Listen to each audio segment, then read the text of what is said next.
Cambridge Practice Tests for IELTS 1 by Vanessa Jakeman and Claire McDowell. Published by Cambridge University Press, 1996. This recording is copyright. Cassette 1, Side 1. Practice Test 1. You will hear a number of different recordings, and you will have to answer questions on what you hear. There will be time for you to read the instructions and questions, and you will have a chance to check your work. All the recordings will be played once only. The test is in 4 sections. Write all your answers in the listening question booklet. At the end of the test, you will be given 10 minutes to transfer your answers to an answer sheet. Now turn to section 1 of your question booklet.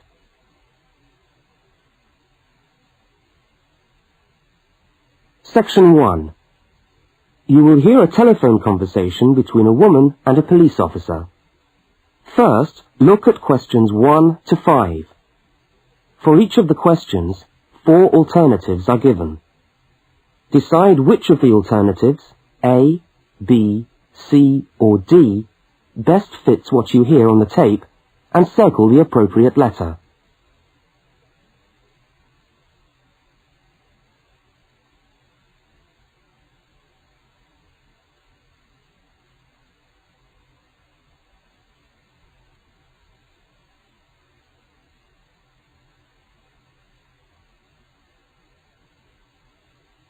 You will see that there is an example which has been done for you. On this occasion only, the conversation relating to the example will be played first.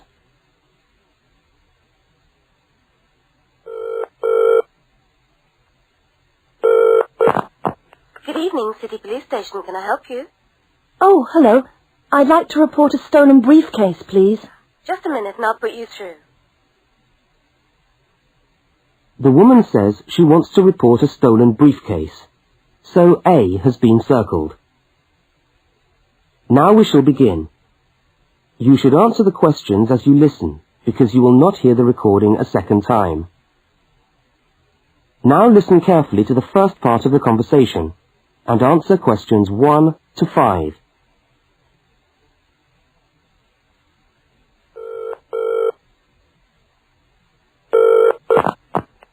Good evening, City Police Station. Can I help you? Oh, hello. I'd like to report a stolen briefcase, please. Just a minute and I'll put you through. Lost property, can I help you? Oh, yes. I've had my briefcase stolen. Okay, I'll take some details. Tell me what it looks like, first of all. Well, it's a soft leather one, you know, not a heavy box type like a man's. And how does it close? It's got buckles at the front, 2 of them. They're gold-plated ones. Fine.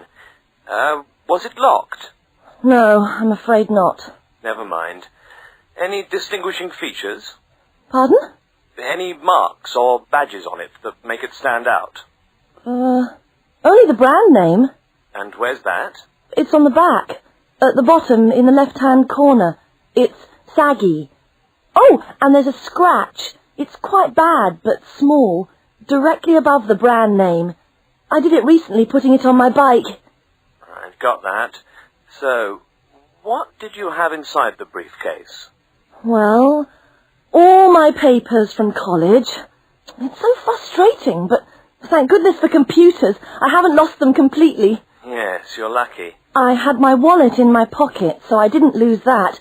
But there were also my pens, which I got for my birthday, and a novel I was planning to read on the train. Right. Where exactly did you lose the briefcase? Well, I couldn't believe it. I was standing on the platform. It was right next to me. You were holding it? I'd just put it down on the floor, but I could almost feel it beside me. I was watching for my train because sometimes it comes early, and then next time I looked, my briefcase wasn't there. And what time was this? It must have been about 5:20. No, a bit later. I'd say 5:30 because it was just getting crowded and the train normally comes at about 25 to 6. Before they continue their conversation, look at questions 6 to 10.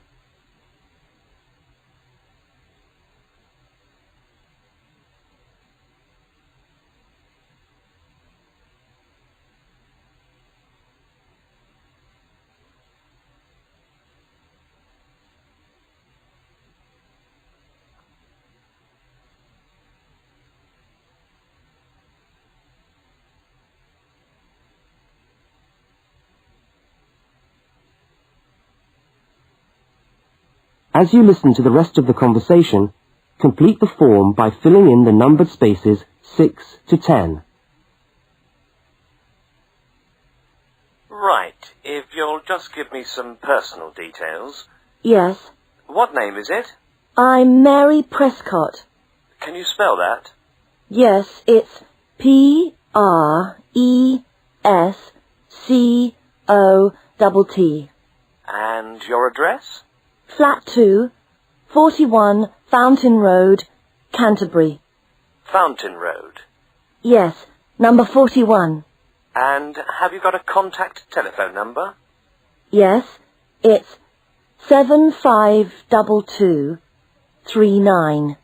752239. Fine. One last question.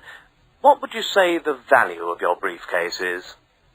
Including the contents? Yes. Just a rough estimate is fine. Oh, I'm not sure. Well, the briefcase itself is quite new. I bought it last month for £40. I suppose about £65. The contents are worth about £20 or £25 at least. That's fine. Well, if you could come down to the station tomorrow, you can sign this form and have a look at what we've got here. Okay, thanks. Bye. Goodbye.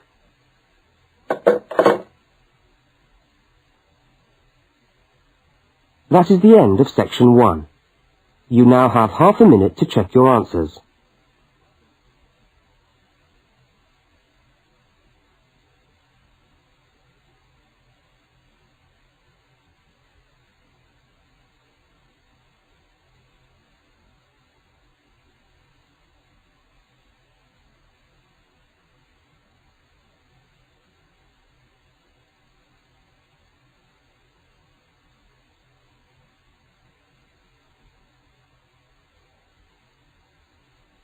Now turn to section 2.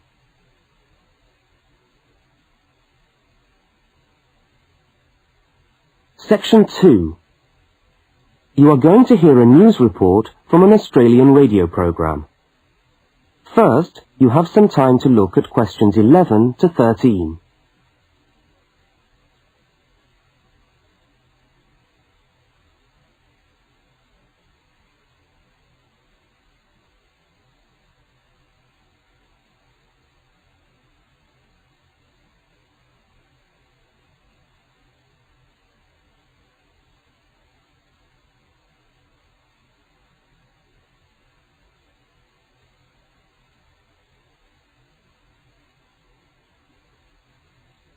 Now listen to the news headlines and tick the 3 other items which are mentioned.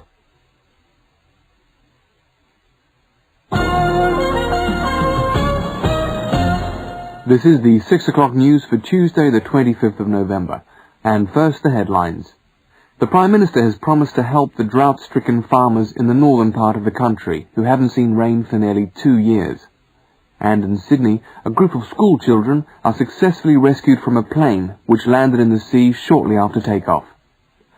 Transport workers are on strike in Melbourne over a pay claim, and the strike looks set to spread to other states. And on a fashionable note, there's to be a new look for the staff of Qantas, Australia's national airline. Now you have some time to look at questions 14 to 21.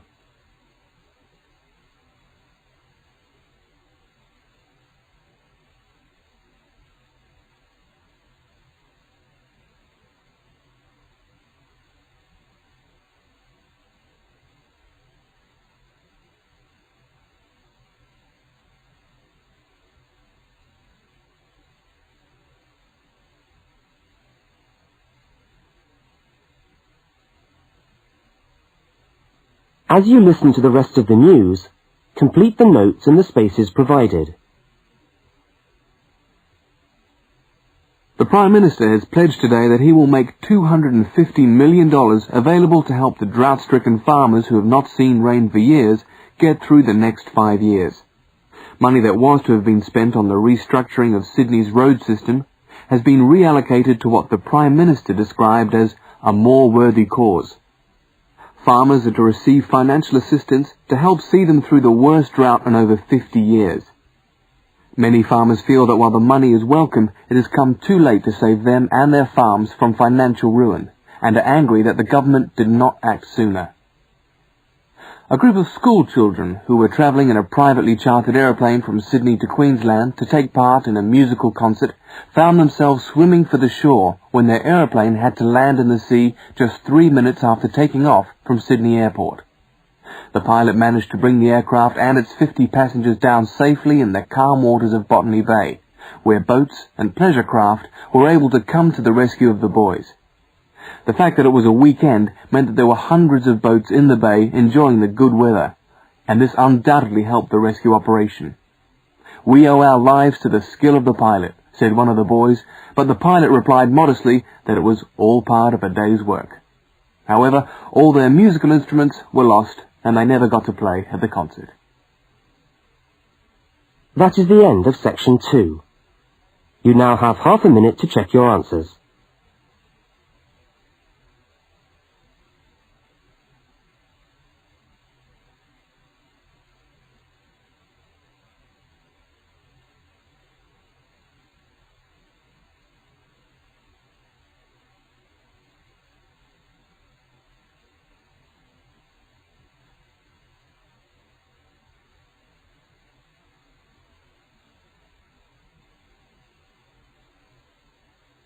Now turn to section 3.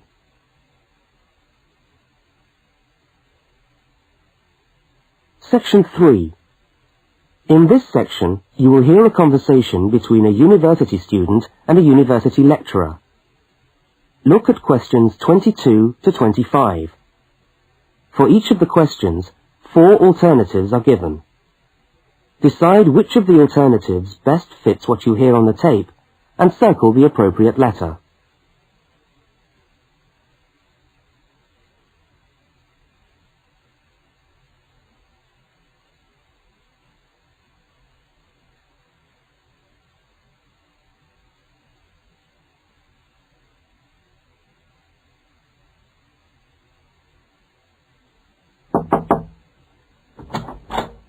Hello. Can I come in? Oh, yes, come in. How can I help you? I was looking for the economics office. I've been all over the arts faculty building looking for it, but I could only find the School of Accounting and Economic History. Is this the right place? Yes, this is the School of Economics. Oh, good. I'm a new student, and I was wondering if someone could give me some information. Well, I might be able to help. I lecture on that program. What do you need to know? Oh, quite a few things, actually. Firstly, how many lectures a week do I have to attend? Ah, well, the Economics 1 course is a double unit. So there are 2 lectures a week and 1 tutorial. Oh. The lectures are scheduled for Tuesday and Thursday. What time? Let me see.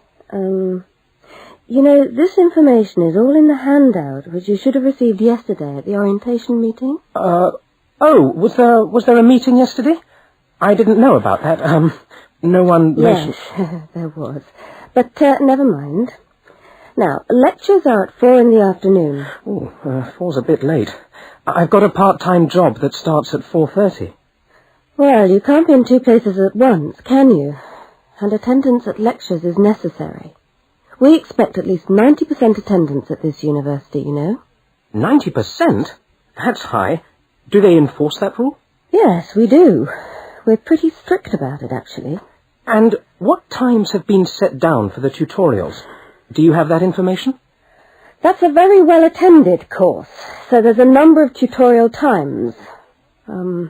Monday, Wednesday and Friday, all at 9 o'clock. Yours will be allocated at the first lecture. Can't I choose the time? Maybe, maybe not. You'll have to talk to the lecturer on the course. Dr. Roberts is his name. Oh, okay. Now look at questions 26 to 31.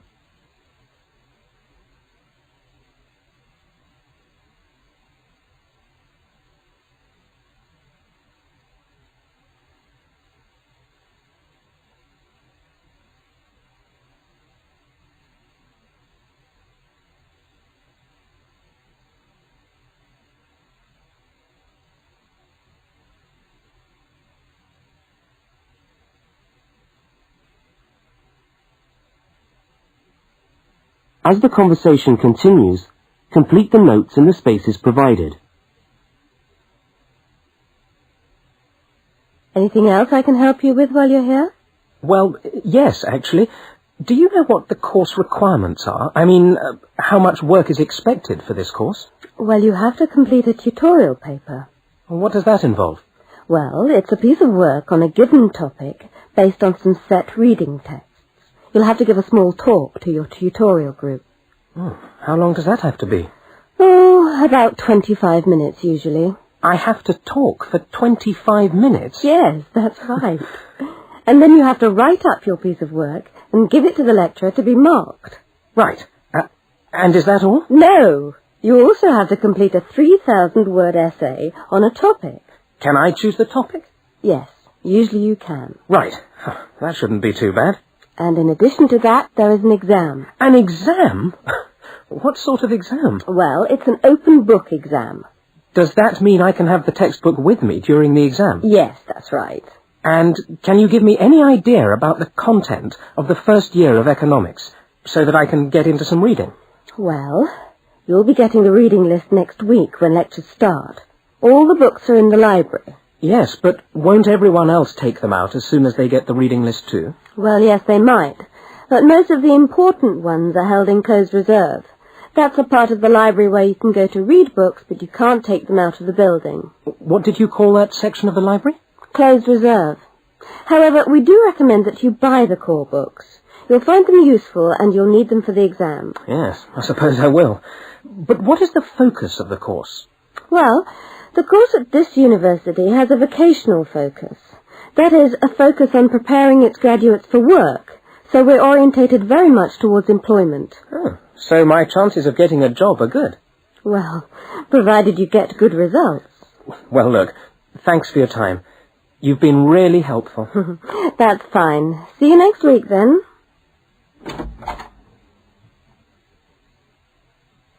That is the end of section 3. You now have half a minute to check your answers.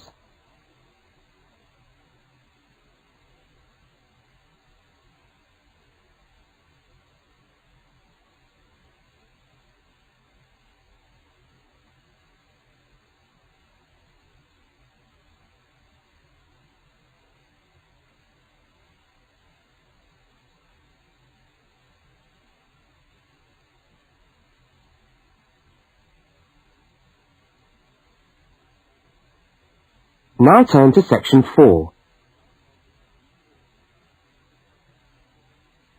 Section 4.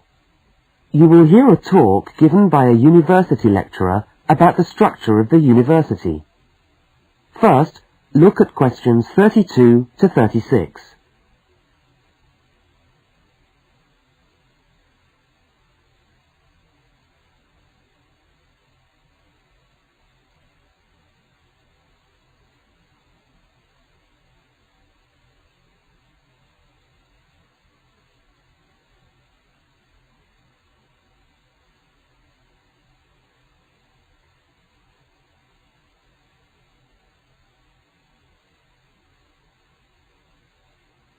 Now listen and answer questions 32 to 36.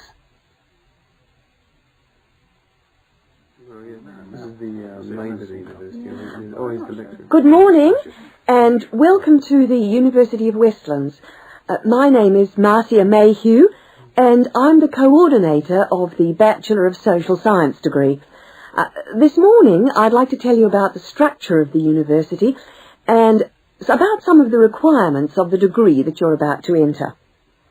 The Bachelor of Social Science is in one faculty within the university. That is the faculty where I work, known as Arts and Social Sciences.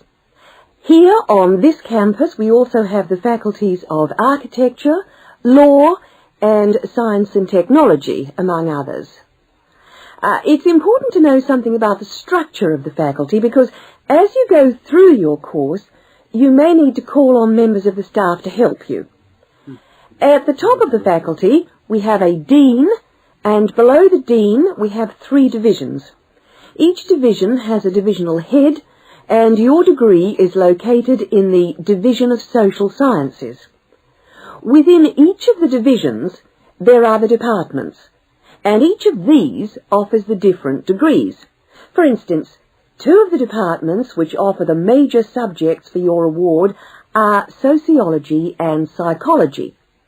Each has a departmental head, but for practical purposes, the people you are going to see the most of are myself as coordinator of the social sciences degree, and the actual lecturers who are teaching the subjects that you are taking. For instance, in the first semester, you'll be doing 4 subjects: psychology, sociology, history, and economics. If you have any problems or difficulties, not that I'm anticipating you will, but you never know, then you should go and see your lecturers. For instance, you may find that you can't meet a deadline for an essay, or perhaps you're having problems with attendance. These seem to be the 2 most common problems that students face.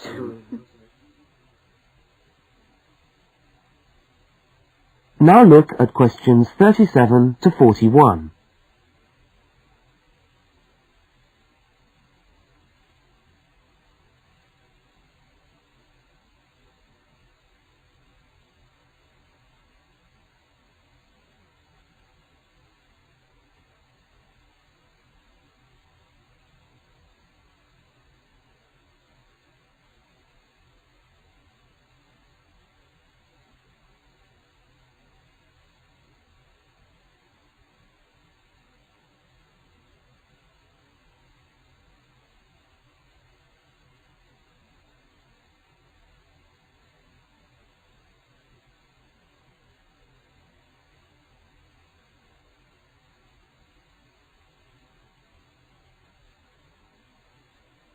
As you listen to the rest of the talk, answer the questions 37 to 41. If your lecturers are unavailable, you can always come and see me in my office. I'm available on Wednesday and Thursday mornings and on Friday afternoons. Outside these hours, perhaps you could ring the secretary and make an appointment. Now, you'll note that all of the subjects which you undertake in the first year are composed of lectures and tutorials. A lecture is about an hour long and a tutorial usually runs for about 2 hours. A lecture is rather like what I'm doing now, where one person will talk to all of you together on a subject. Now, we do ask you to try to attend the lectures. A tutorial is perhaps where most of the learning occurs at a university. You will be divided into groups of between 12 and 15 students, and each week one of you will have to present a piece of work to the group as a whole, and then the group will discuss what you've said. It's this discussion, this exchange of ideas, which really constitutes the basis of university learning, in my view.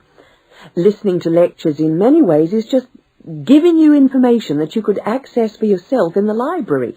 But the discussion at the tutorial is very important. This doesn't mean that you shouldn't go to the lectures, though. Other factors to be particularly concerned about are the structure of essays and delivery of written material. And in particular, I would like to mention the question of plagiarism. Plagiarism is taking other people's work without acknowledging it. That is, without saying where it comes from. Now, of course, all essays are based on research done by other people, but you must remember to attribute the work to the original writer. And while it's a good idea to work with other people, don't hand in work which is exactly the same as your friend's work, because we will notice. If you don't acknowledge the source of your information, then you run the risk of failing the subject, or in very serious cases, you might be denied entry to the university. Last but not least, stay in touch with us. If things are getting you down, don't go and hide. Come and talk to us about it. That's what we're here for. Right. Thank you very much for coming along today.